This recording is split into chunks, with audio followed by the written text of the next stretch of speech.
Have you ever tasted betrayal? That bitter taste that rises in your throat when you realize your own family was capable of making up a lie about you. Well, at 72 years old, I thought I had tasted everything in this life. But there was one thing I didn't know yet: the pain of being accused of harming my own grandson. My name is Henry Thompson. I worked 35 years for the United States Postal Service, delivered mail in rain and shine. I raised my son Michael alone after Eleanor, my wife, died in a car accident when he was just 14 years old. I always took pride in being an honest man, a hard worker. When I retired 3 years ago, my greatest joy was taking care of Tyler, my 6-year-old grandson. That boy was my light, my reason to wake up excited every Sunday. And you, do you also have someone who lights up your life like that? We had our routine, you know. Tyler would arrive early in the morning, and I'd already be in the kitchen making coffee.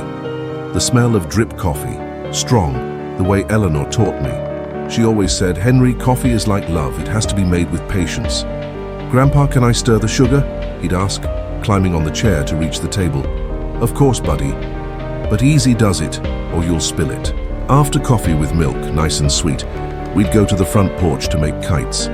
I'd teach him to cut the tissue paper, always blue because it was his favorite color. His little hands still couldn't hold the scissors properly, but he'd try, concentrating hard, his tongue sticking out from the effort. "Grandpa, why do kites fly?" he'd ask every time. "Because the wind pushes them up, kiddo, just like our dreams."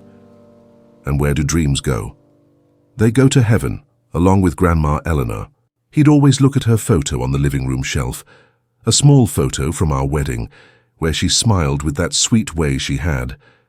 Tyler never knew his grandmother, but I told so many stories that he talked about her like she was a friend. After the kite, it was always the same thing. "Grandpa, can we get ice cream?" And off we'd go to Riverside Park, hand in hand, while he told me about school, about his friends, about the cartoons he watched. He always ordered vanilla ice cream, just like Grandma used to like. I'd have a lemon popsicle, mostly because of my blood pressure medication that didn't mix well with too much sugar. "Grandpa, when I grow up, I'm going to make kites just like you." "You sure will, little man. I'll teach you to make kites that fly all the way to the stars." Vanessa, my daughter-in-law, was always a woman. How can I say this without being offensive? Ambitious. Not that it's bad, but there was something about her that made me uncomfortable. Ever since she married Michael 8 years ago, she had a way of looking at my house that bothered me, like she was calculating the value of every piece of furniture, every room. She worked at a marketing agency, made good money, but she always complained that their apartment was small, that they had too many bills. I overlooked it because she was my grandson's mother, my son's wife, and Michael seemed happy with her. What I didn't know was that the situation had changed.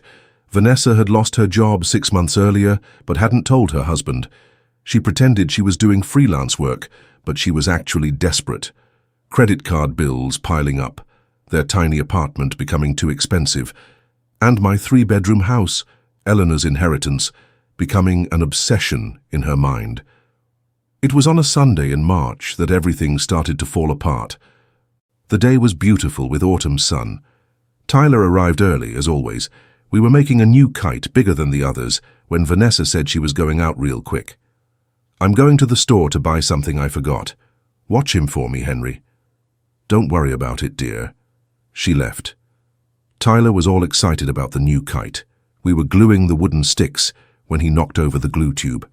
The boy got all messy. Hands, clothes, even his face had glue splatters. "Oh no, Grandpa, Mommy's gonna be mad." "Take it easy, buddy, we'll get you cleaned up."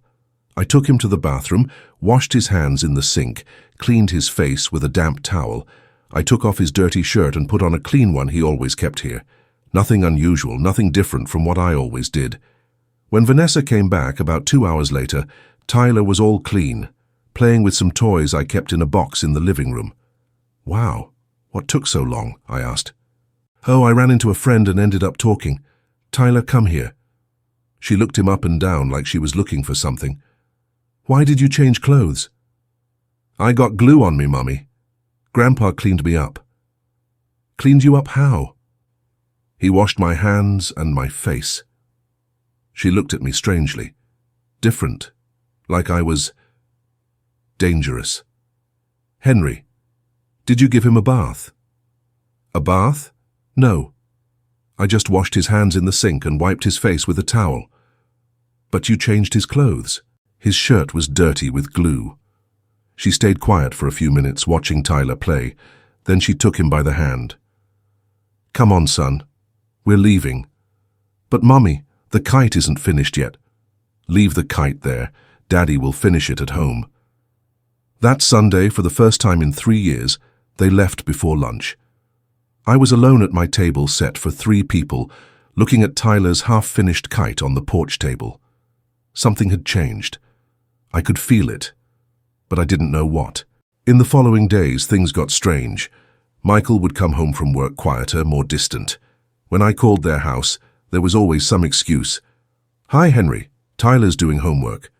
Dad, better not come today. Tyler's got a bit of a cold. Henry, Tyler's watching a documentary. He can't stop now. A whole week without seeing my grandson. Then 2 weeks. I didn't understand what was happening. Something's wrong, I thought, sitting on the porch bench where we used to talk. The smell of morning coffee had no joy anymore. Eleanor's photo on the shelf seemed to look at me with pity. I called Michael at work on a Thursday. Son, is everything okay? It's been a while since I've seen Tyler. Silence on the other end of the line. Dad, it's just that Vanessa thinks that you're too, how can I put this, too close to the boy. Too close? What do you mean too close?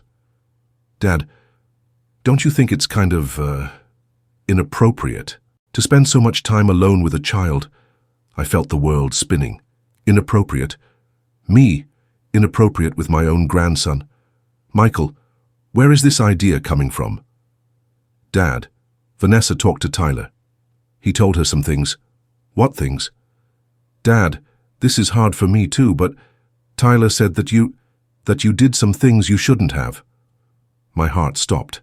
Literally stopped. The room spun. The walls closed in. What things, Michael? Dad, I don't want to go into details. But kids don't make up this kind of story. Michael, I swear on your mother's memory that I never... Dad, don't bring my mother into this. This is too serious. It's too serious, exactly. That's why I'm swearing. But I could hear in my son's voice that he didn't believe me. Or rather, he didn't want to believe. Because believing me meant that his wife was lying. Dad, for now it's better if you don't stay alone with Tyler. Michael, it's just until things get cleared up, Dad.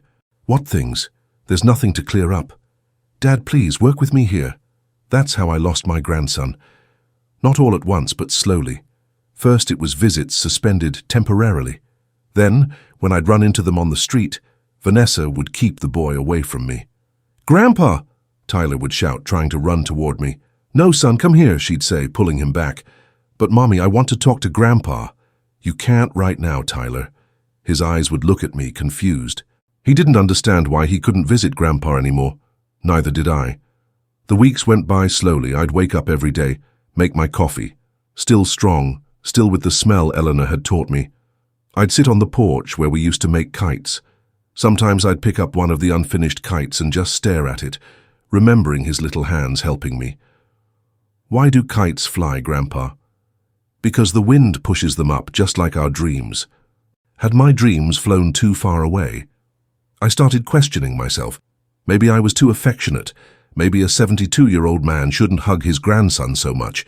Maybe I had done something wrong without realizing it. I picked up Eleanor's recipe notebook, the one she wrote by hand with careful handwriting. I looked for some guidance, some advice she might have left, but I only found recipes for cornbread, corn pudding, caramel sauce. Eleanor, I whispered, looking at her photo. What do I do now? The house became quieter. The sound of the gate, which always made me happy on Sundays, didn't come anymore. The phone rang less. Even the neighbors seemed to greet me differently on the street. 3 weeks after the conversation with Michael, I was at the supermarket buying the week's basics when I ran into Mrs. Patterson, mother of Tyler's teacher. Hi, Henry. How's it going? Good, Mrs. Patterson, and you? I'm fine, thank you. Oh, Ms. Foster mentioned that it's been a while since you've come to school to pick up Tyler. Yeah, Mrs. Patterson. The routine at home changed a bit. Ah, I see. But the boy always talks about you at school, you know. My heart jumped. He does? He does. The other day he drew a kite and said it was to show Grandpa. At least he still remembered me. Miss Foster even thought it was strange when he said something kind of odd. Strange how?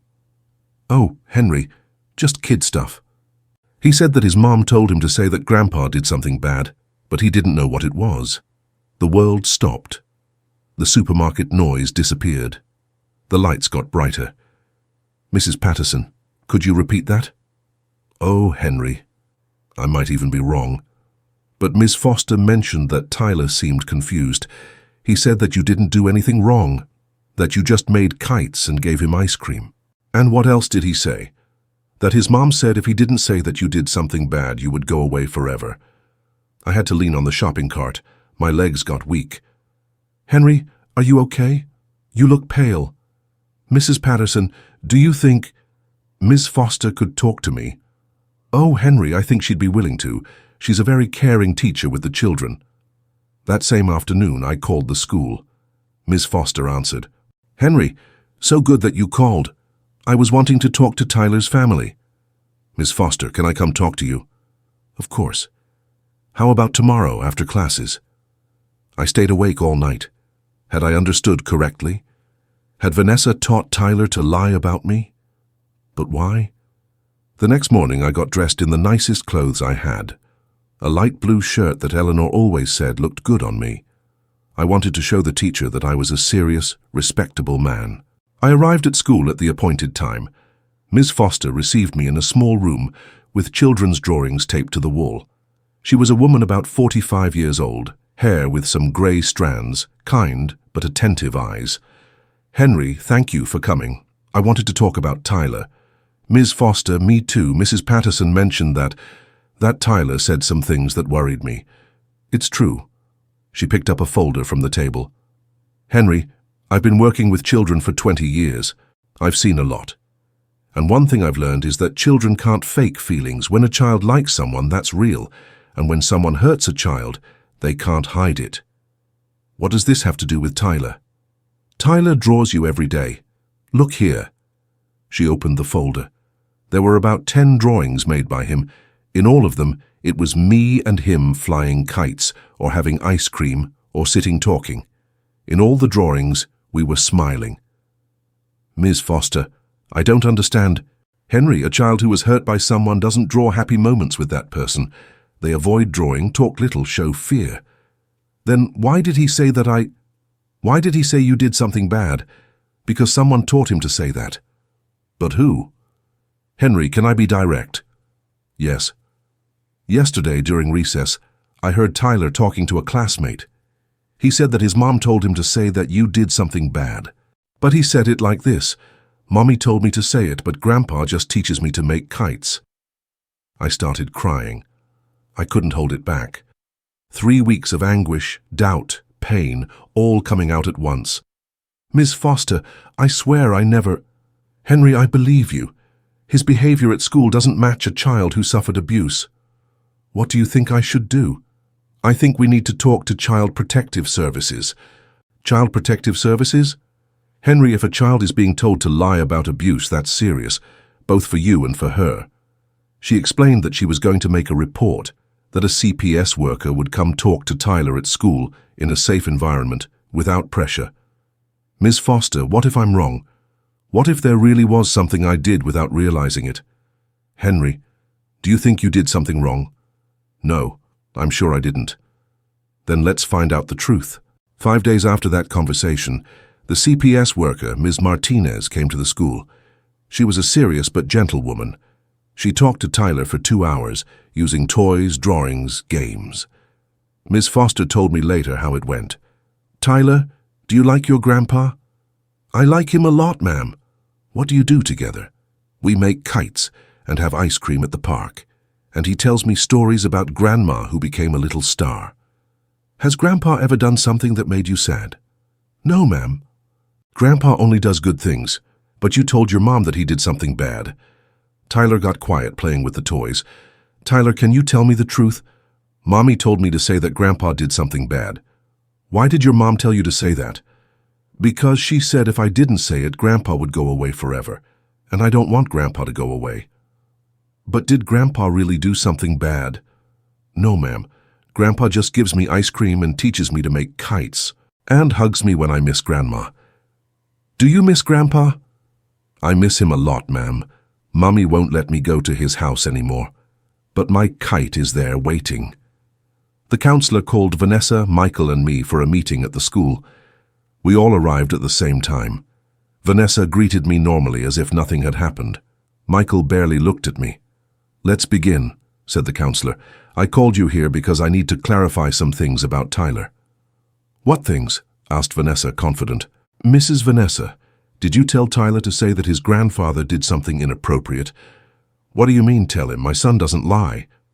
Exactly. He doesn't lie. That's why he told me that you taught him to say that his grandfather did something bad. The confidence on Vanessa's face started to crack. Michael looked at her, confused. This is ridiculous. I never... Mrs. Vanessa, can I bring Tyler in here? No, you're not going to interrogate my son. It's not an interrogation. It's just a conversation. But the counselor was already calling Tyler. He came running into the room, stopped when he saw me, then ran to me. Grandpa! Grandpa! I picked him up. After almost a month, I was holding my grandson again. He smelled like children's soap and crayons. I missed you, Grandpa. I missed you too, buddy. The counselor knelt down to his level. Tyler, remember our conversation yesterday? I remember, ma'am. Can you tell your parents? I can. He looked at Vanessa, then at his father. Mommy, why did you tell me to say that Grandpa did something bad? Grandpa didn't do anything bad. Vanessa tried to interrupt. Tyler, you're confused, son. I'm not confused, Mommy. You said that if I didn't say it, Grandpa would go away forever. Michael looked at his wife like he'd never seen her before. Vanessa, is this true? Michael, I can explain... Explain what? That you taught our son to lie about my father? I didn't teach him to lie. I was just protecting him. Protecting him from what? From the man who raised me. The counselor asked for calm. Let's try to understand. Mrs. Vanessa, why did you do this? Vanessa looked at all of us. She knew she was cornered. The tears started flowing, but they weren't tears of regret. They were tears of someone who got caught. You don't understand the situation. What situation? Asked Michael. The financial situation, Michael. I lost my job 6 months ago. What? I've been unemployed for 6 months. All the bills are overdue. The credit card maxed out. Why didn't you tell me? Because you already work too much, and because your father has that big house just for himself. The silence was heavy. Now I understood. You did this because of the house? Michael asked slowly. Michael, your father is 72 years old. He doesn't need 3 bedrooms. We could take care of him, live there with him. And for that you made up that he abused our son. I didn't make up abuse. I just wanted you to see that an old man too attached to a child can be problematic. Problematic. My father loves that boy. Michael, an old man giving baths to children, staying alone so much time. My father never gave Tyler a bath. He changed his clothes. He was alone with him in the bathroom. Because the boy got glue on himself. Anyone would do the same thing. The counselor was writing everything down in a notebook. Mrs. Vanessa, do you understand the seriousness of what you did? I didn't do anything too bad.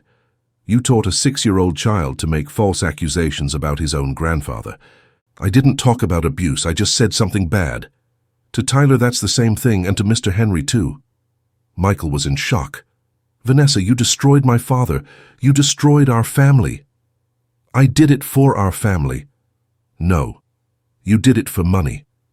Tyler, in my arms, didn't really understand what was happening. He just knew everyone was angry. Grandpa, can I play at your house now? You can, buddy. Now you can. The counselor called me to talk privately afterward. She explained that she was going to make a complete report, that Vanessa could face criminal charges for making false accusations, that Tyler would need psychological counseling. Henry, Do you want to press charges against your daughter-in-law? Ms. Martinez, I just want my grandson back.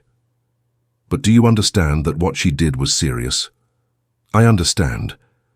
But pressing charges won't undo the pain. And Tyler doesn't need to see more confusion in the family. That afternoon, for the first time in a month, Tyler came home with me. We went straight to the porch to see the kites that were waiting. Grandpa, finish the blue kite? Let's finish it together.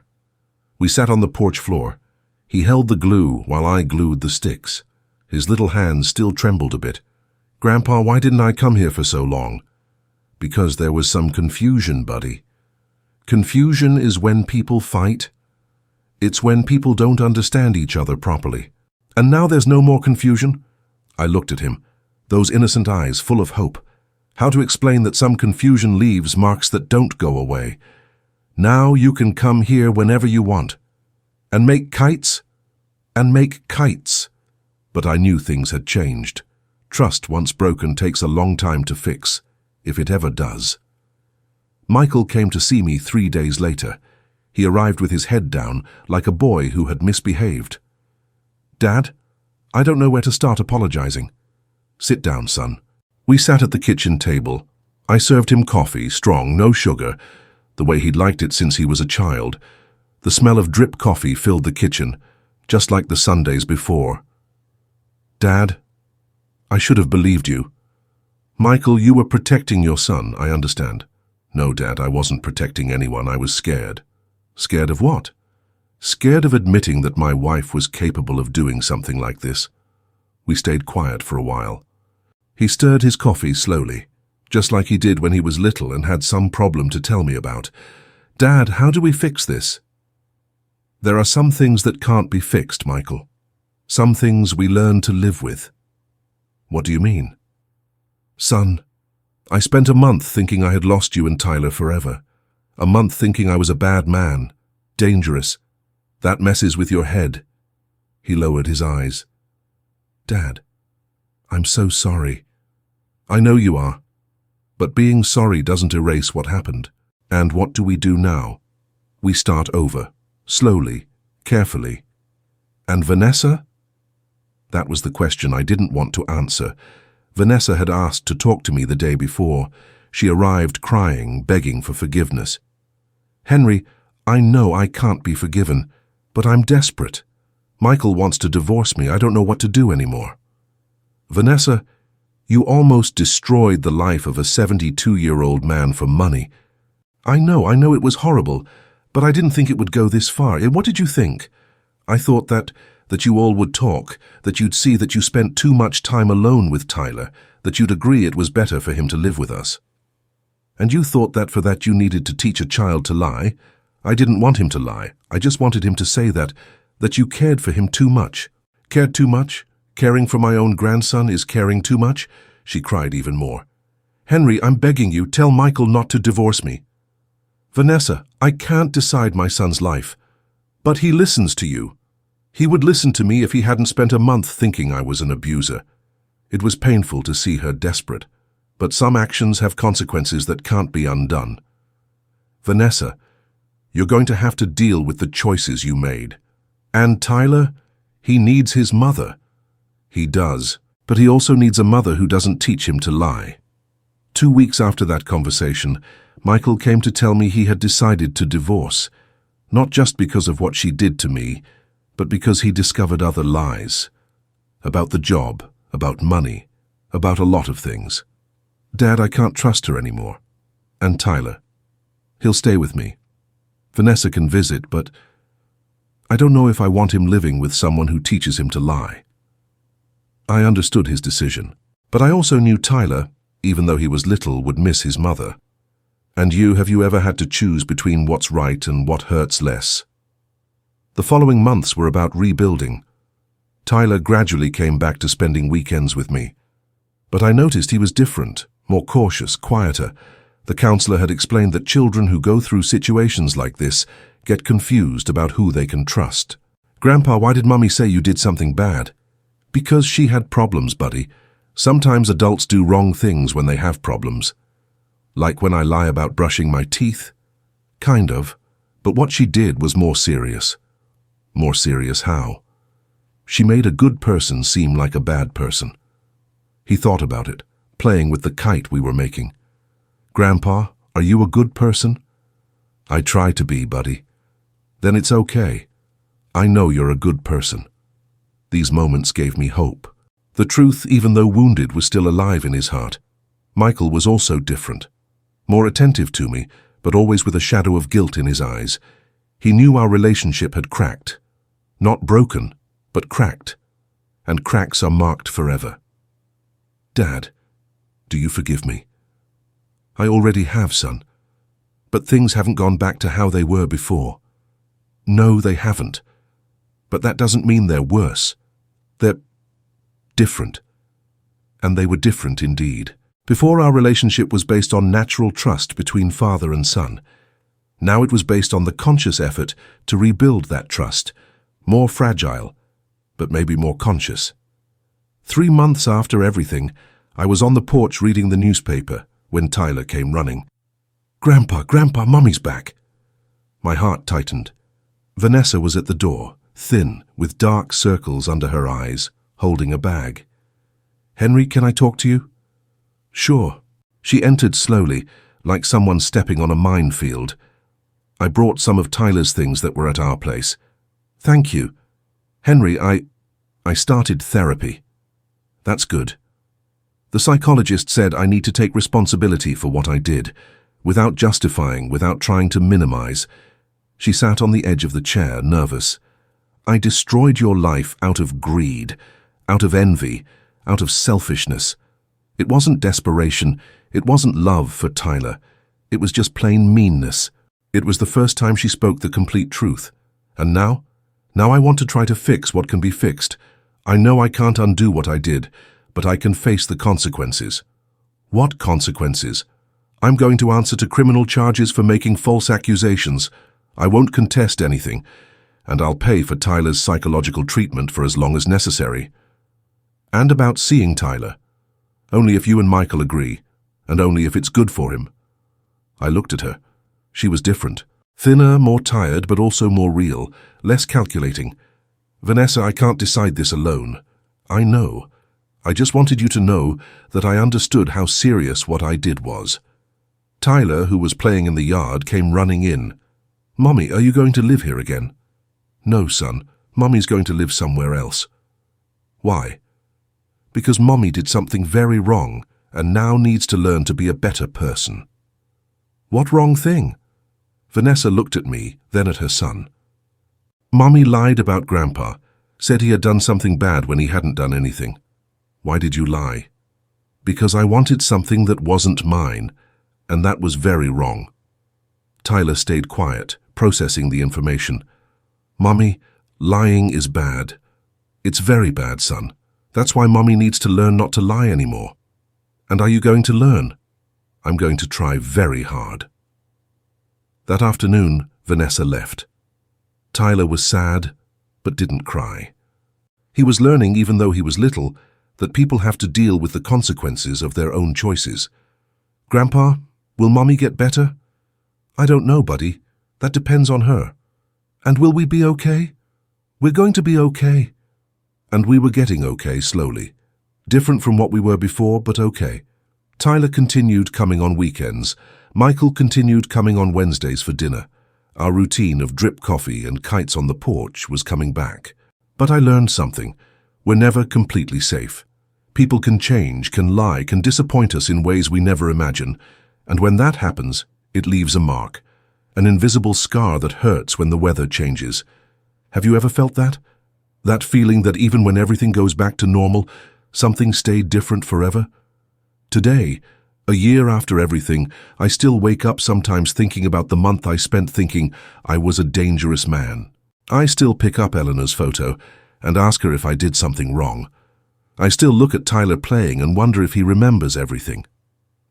"Grandpa, why do you get sad sometimes?" "Because sometimes we remember things that hurt. Like when I fell off my bike and scraped my knee."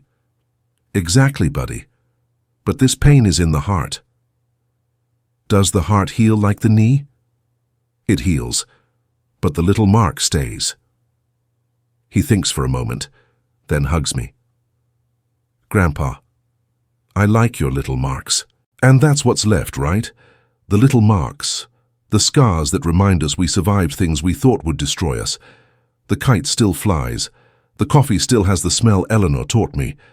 Tyler still asks why things fly, and I still answer that it's because they're light enough to rise, but have structure so they don't break in the wind, just like us.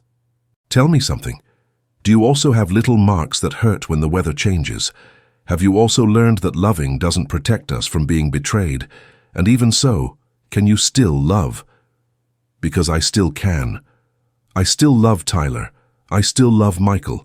I still take care of what's left of our family. Because I discovered that love isn't about not getting hurt. It's about getting hurt and still continuing to love. It's about making kites even when the wind isn't favorable. It's about waking up every Sunday and putting coffee on the stove, even when you're not sure if someone will come to drink it. It's about looking at Eleanor's photo and thanking her for teaching me that good coffee needs patience. And you, where are you listening from?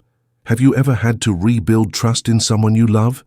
Have you ever had to teach a child that sometimes adults make big mistakes? If you've been through that, you know we don't come out the same. We come out different. Sometimes more careful, sometimes stronger.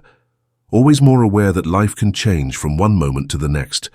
But we also come out knowing that even when everything falls apart, there's always something that stays standing. In my case, it was love for Tyler. It was the desire to make kites. It was the smell of morning coffee. It was the certainty that it's worth starting over, even with little marks, even with care, even knowing it might hurt again. Because that's what we do. We start over. And now tell me, what stayed standing in your life when everything fell apart? Life taught me that no matter how deep we fall, we can always start over. But some marks stay forever. And maybe that's what makes us more human. The scars we carry, and the love we can still give even after being hurt.